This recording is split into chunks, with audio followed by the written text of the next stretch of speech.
प्रथम विश्व युद्ध और रूस की क्रांति। पश्चिम के यूरोप के राष्ट्रों की साम्राज्यवाद की भूख और औपनिवेशिक लालसा के कारण उन्होंने एशिया और अफ्रीका के देशों में जाकर उपनिवेश स्थापित किए और अपनी सत्ता का विस्तार किया।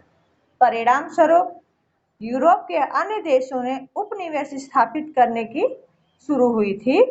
पश्चिम यूरोप के इन उपनिवेश भूखे देशों में एशिया, अफ्रीका के देशों को आर्थिक, सामाजिक और सांस्कृतिक नुकसान पहुंचाया था। विश्व राजनीति में उसके ऐसे परिणाम आए जिसके कारण प्रथम विश्व युद्ध तथा रूस की बेल्शेविक क्रांति जैसी अनेक घटनाओं का क्या हुआ, सृजन हुआ।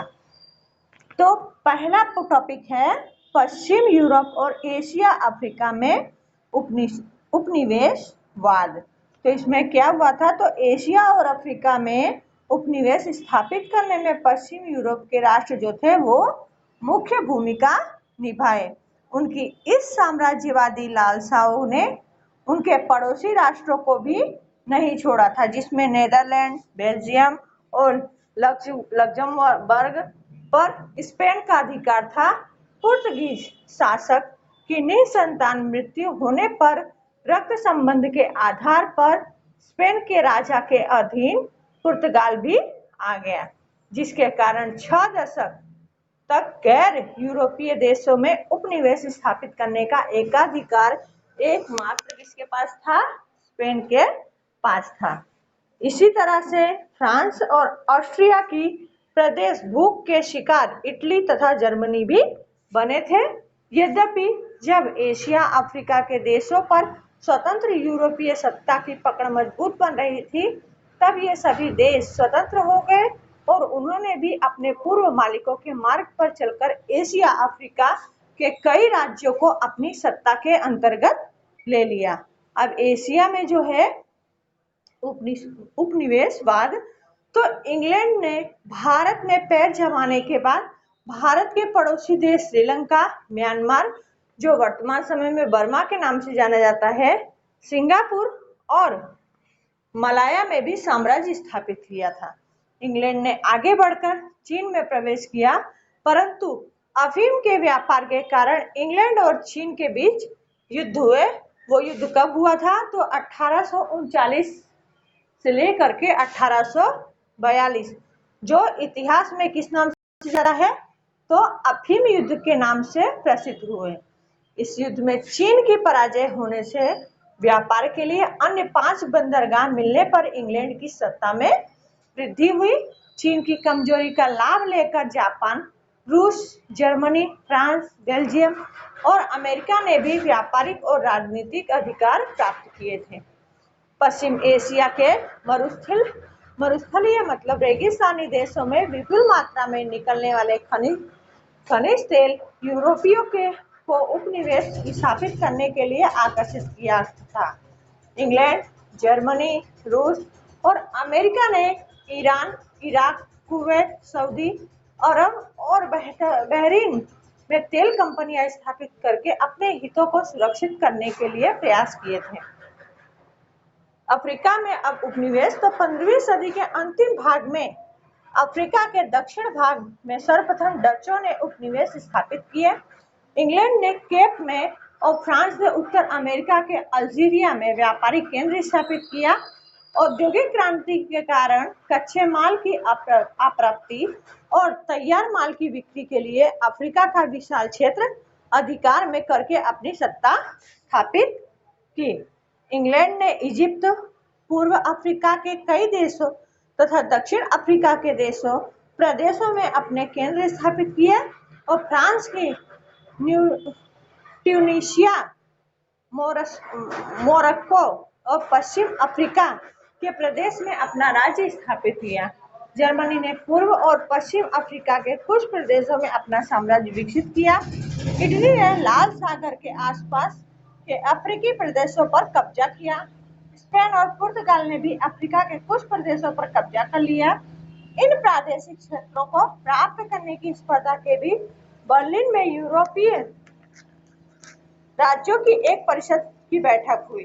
कौन से ईयर में? 1884 से लेकर 1885 के बीच, जिसमें अफ्रीका के अलग अलग क्षेत्रों को बांट लिया गया और इसके अनुसार समस्त अफ्रीका में यूरोप के विविध क्षेत्रों का साम्राज्य स्थापित हुआ। एक तरफ यूरोप के उपनिवेश भूखे राष्ट्र एशिया अफ्रीका के प्रदेश पर अपना उपनिवेश स्थापित करके अपने अंतर्गत करना चाहते थे, तो दूसरी ओर जर्मनी और इटली में एकीकरण हुआ। इसलिए जर्मनी औद्योगिकरण, व्यापारीकरण और उपनिवेशीकरण प्रतिस्पर्धा में, और इस तरह इस तीव्र बदलते जाते प्रवाहों में उन देशों का राजनीतिक, आर्थिक तथा सामाजिक शोषण किया। उससे उनका विकास रुक गया, जिसने प्रथम विश्व युद्ध की भूमिका निर्मित की।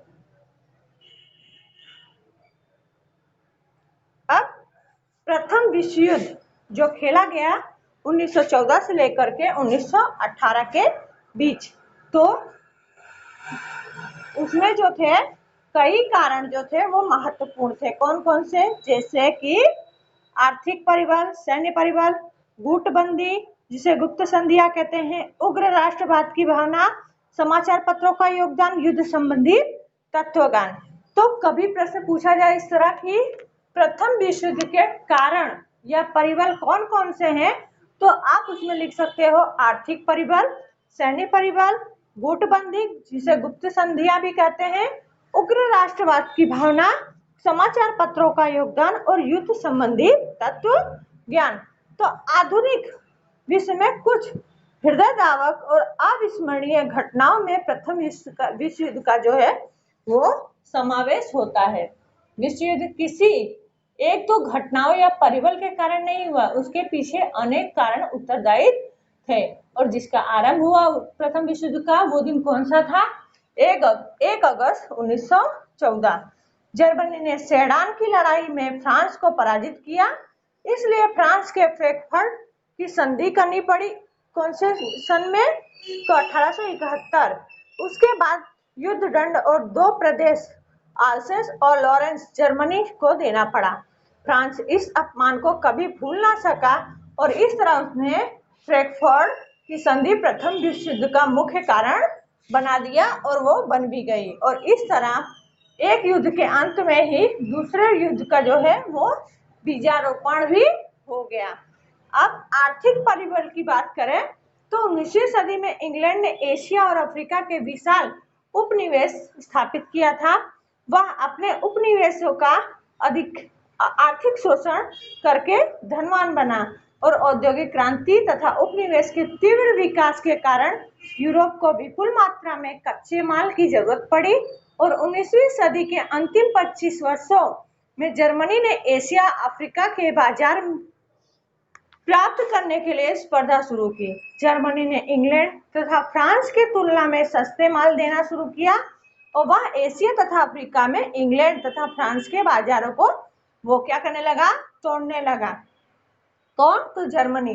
परिणाम स्वरूप एक तरफ जर्मनी तो दूसरी तरफ इंग्लैंड के बीच तीव्र आर्थिक स्पर्धा हुई थी, जिसे क्या नाम दिया गया? आर्थिक परिबल। सैन्य परिबल की बात करें तो उसमें यूरोप के राष्ट्रों में प्रादेशिक विस्तार के लिए जो प्रतिस्पर्धा हुई, उसके लिए सैनिक दल या सैन्य दल जो सैन्य शक्ति थी आवश्यक और महत्वपूर्ण थी। इंग्लैंड, फ्रांस, ऑस्ट्रिया, रूस आदि राष्ट्र अपनी सैन्य शक्ति बढ़ाने लगे और जापान, इटली, जर्मनी जैसे कई राष्ट्रों में अनिवार्य सैनिक शिक्षा आरंभ हो गई। स्वरक्षा के बहाने शस्त्रों का उत्पादन जो है वो बढ़ने लगा। इससे सैन्यवाद को बढ़ावा मिला और आर्थिक स्पर्धाओं में सैन्य स्पर्धा जुड़ जाने से युद्ध का वातावरण अधिक उग्र बन गया। अब गुटबंदी जिसे गुप्त संधियां भी कहा जाता है, तो प्रथम विश्व के सृजन में गुटबंदी तथा गुप्त संधियों का महत्वपूर्ण स्थान था या महत्वपूर्ण उनकी भूमिका थी। प्रथम विश्व युद्ध के पहले विश्व 2 गुटों में विभाजित था। एक तरफ जर्मनी, ऑस्ट्रिया हंगरी, बल्गेरिया तथा तुर्किस्तान का गुट था, तो दूसरी तरफ इंग्लैंड, फ्रांस, रूस, जापान का गुट था। इन दोनों गुट क्या होती थी? तो ईर्ष्या, दुश्मनी, शंका, कुशंका, भय तथा तिरस्कार की भावना पैदा हुई उनके मन में, जिसके कारण क्या हुआ? प्रथम विश्व युद्ध का महत्वपूर्ण कारण बना। अब उग्र राष्ट्रवाद की भावना, तो बेल्जियम और ग्रीस की स्वतंत्रता तथा इटली और जर्मनी का एकीकरण राष्ट्रवाद का परिणाम था, परंतु उसके बाद यूरोप में राष्ट्रवाद की भावना ने उग्र और संकुचित स्वरूप धारण किया। यूरोप में अधिक ईर्ष्या, खींचातान, प्रतिस्पर्धा और साम्राज्यवाद पर इतना अधिक बढ़ गया कि एक दूसरे राष्ट्र के हित आपस में टकराने लगे। यूरोप के अग्रणी राष्ट्रों ने अपने लोगों को उग्र, आक्रामक देशभक्ति का पाठ पढ़ाया, अपने देश के प्रति प्रेम और अन्य राष्ट्रों के प्रति घृणा को प्रोत्साहन दिया। जर्मन सम्राट कैसर विलियम द्वितीय उग्र राष्ट्रवाद और साम्राज्यवाद का प्रणेता था। वह महत्वाकांक्षी और विश्व प्रभुत्व की नीति में विश्वास करता था। अपनी प्रचंड सैन्य शक्ति से अपने वंचित लक्ष्य को पूरा करने में विश्वास करता था और जर्मनी की एक तरह अन्य राष्ट्रों में भी युद्ध की भावना फैली और प्रथम विश्व युद्ध में परिवर्तित हुई। अब समाचार पत्रों का योगदान, तो यूरोप के राष्ट्रों के समाचार पत्रों की पारस्परिक कटुता, उत्तेजनापूर्ण, अतिशयोक्तिपूर्ण और झूठे लेखों ने परस्पर प्रतिस्पर्धी देशों के विरुद्ध जहर उगलकर लोगों में दुश्मनी की भावना इतनी हद तक भड़का दी कि क्या हुआ, प्रथम विश्व युद्ध की नौबत आ गई। अब जो है छठा, युद्ध संबंधित तत्वज्ञान। यूरोप में अब युद्ध ही कल्याण की नीति ने जोर पकड़ा। ट्रिस्टक्स जैसे जर्मन लेखकों ने सिद्धांत प्रचलित किया कि शक्तिशाली को ही जीने का अधिकार है तथा युद्ध ही राष्ट्र की आवश्यकता है। निश्चय नामक जर्मन लेखक ने युद्ध को पवित्र कार्य माना है। ऑस्ट्रिया के राजकुमार और उसकी पत्नी की ब्लैक हैंड नामक सर्बिया की उग्रवादी संस्था के सदस्य ने गोली मारकर हत्या कर दी। ऑस्ट्रिया ने इस घटना के पीछे सर्बिया का हाथ होने का आरोप लगाया और 48 घंटे में उसके अपराधी को गिरफ्तार करके ऑस्ट्रिया के समक्ष उपस्थित करने का सर्बिया के समय दिया। सर्बिया ने स्वयं इस मामले में अनभिज्ञ होने की घोषणा की और ऑस्ट्रिया ने सर्बिया की एक ना सुनी और उसने सर्बिया को युद्ध करने की घोषणा कर दी, जिसके कारण प्रथम विश्व युद्ध का आरंभ हुआ। इतना सबको समझ में आया?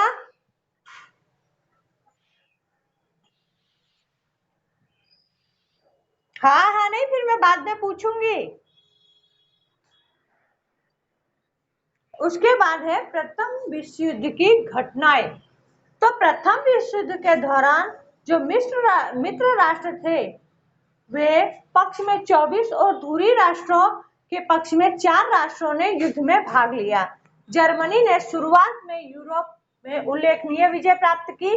फ्रांस की सेना को उसने नष्ट कर डाला और उसने भयानक सबमरीन युद्ध करके मित्र राष्ट्रों के अनेक जहाजों को जो है वो डिबो दिया। टैंकों, जहरीली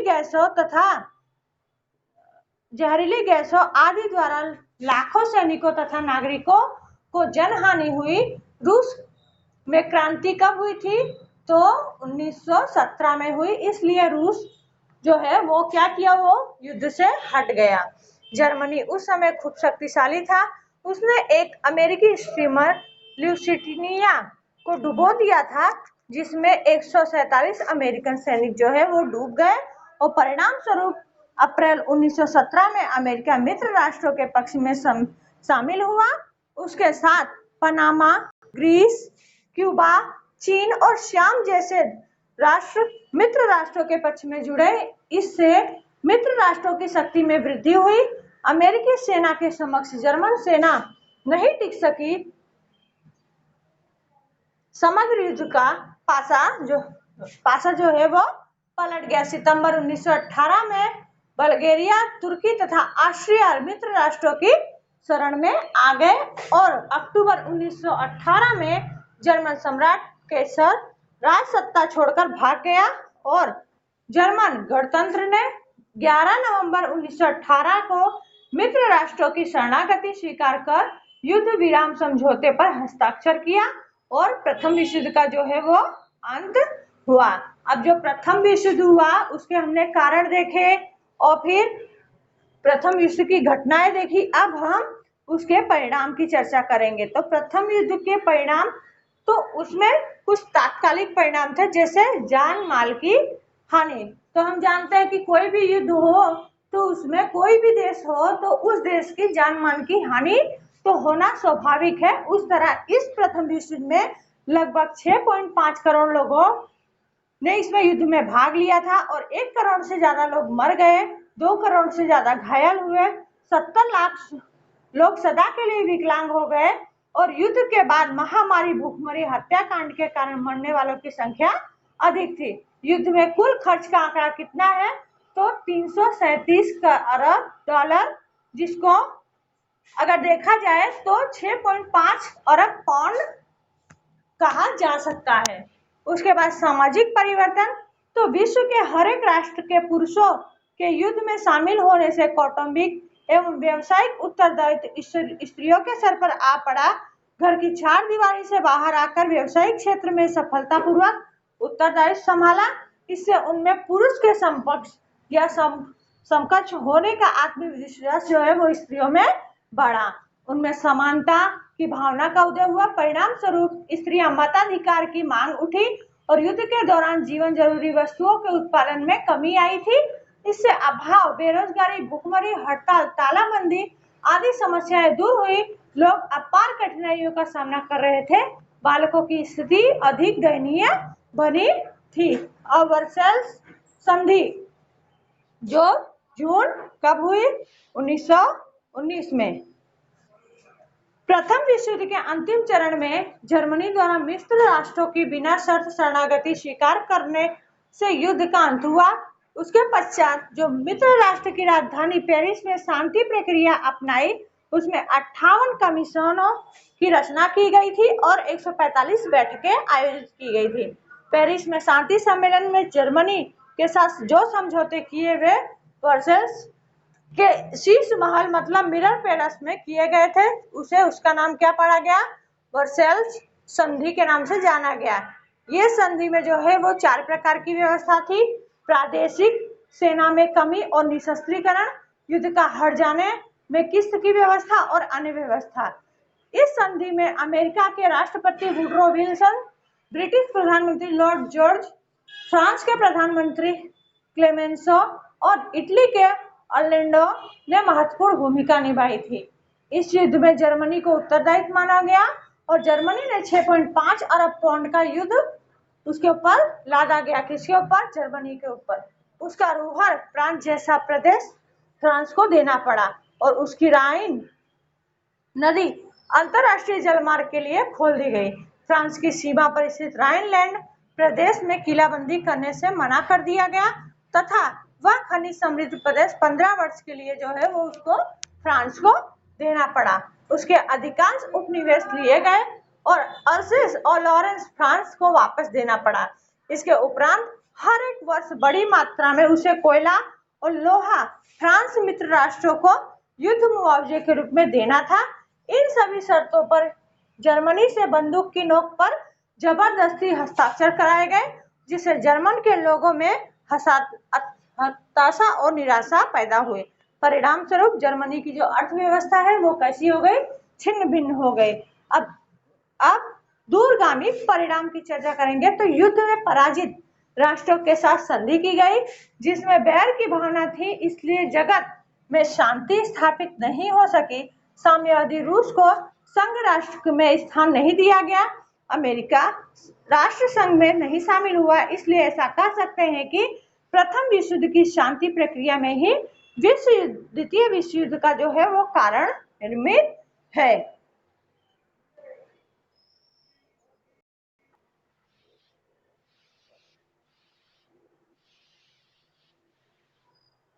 अब रूस की बोल्शेविक क्रांति 1917 वह विश्व के इतिहास में एक महत्वपूर्ण घटना मानी जाती है। राजनीतिक परिबलों में रूस की जनता जारशाही के दमन के अंतर्गत कुचली जाती थी। रूस में वंश परंपरागत के रूप में आने वाले सभी जार राजा तानाशाह और निरंकुश शासन चलाते थे। जार के शासन में प्रजा के पास कोई अधिकार नहीं था। प्रजा पर उन राजाओं की निरंकुश जारशाही इतनी अधिक कठोर थी कि कोई भी व्यक्ति अधिकार की मांग करे तो उसके ऊपर अत्याचार, दमन और जुल्म किया जाता था अथवा साइबेरिया की हड्डी जमा देने वाली कातिल ठंड में भेजने की सजा दी जाती थी। यह निरंकुश और अत्याचारी राजतंत्र प्रजा के लिए दुख, गरीबी और यातनाओं का कारण बन गया था। रूस ने किसान, खेतदार तथा मजदूरों का बहुत अधिक काम करने पर भी उन्हें पर्याप्त मुआवजा नहीं मिलता था।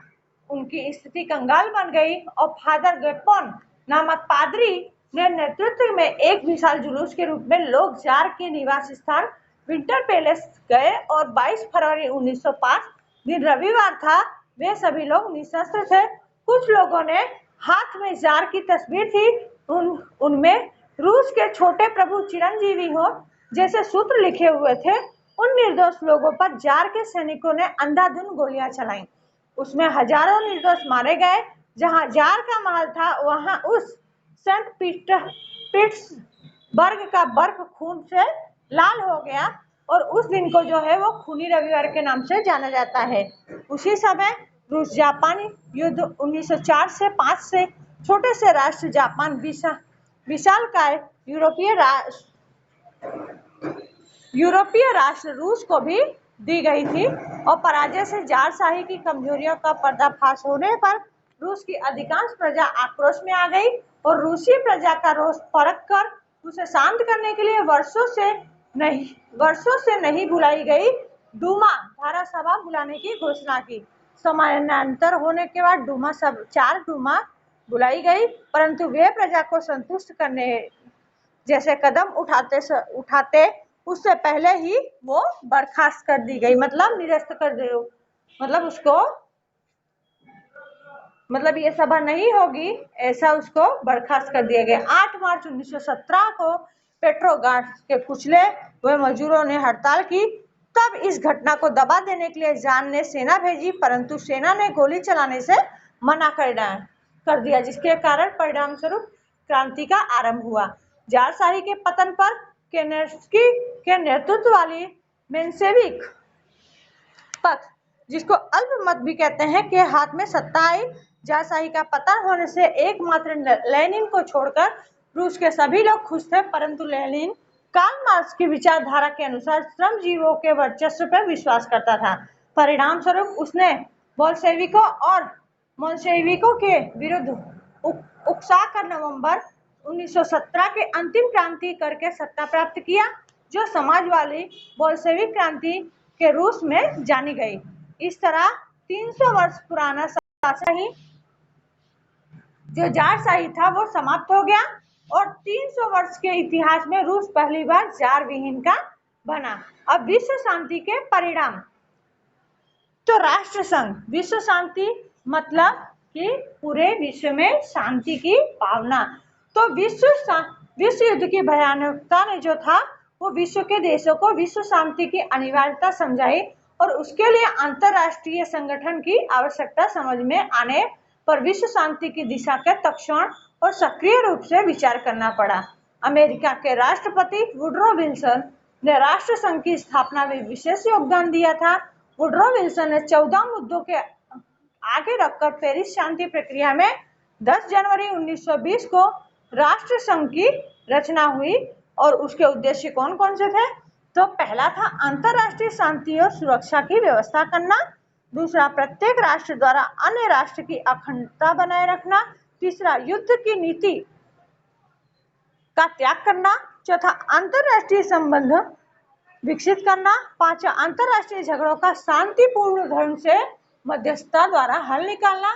और छठा था, यदि कोई राष्ट्र संघ या मध्यस्थता की अवहेलना करे तो उसे बागी राष्ट्र घोषित करना। विश्व शांति की स्थापना करने के लिए स्थापित राष्ट्र संघ महासत्ताओं की साम्राज्यवादी नीति को अंकुश में नहीं रख सका और 1939 में क्या हुआ? द्वितीय विश्व युद्ध जो है वो आरंभ हुआ। यहाँ पर ये जो पाठ आपका कंप्लीट होता है और ये जो स्वाध्याय है बेटा, इसको आप लोगों को घर काम में करना है।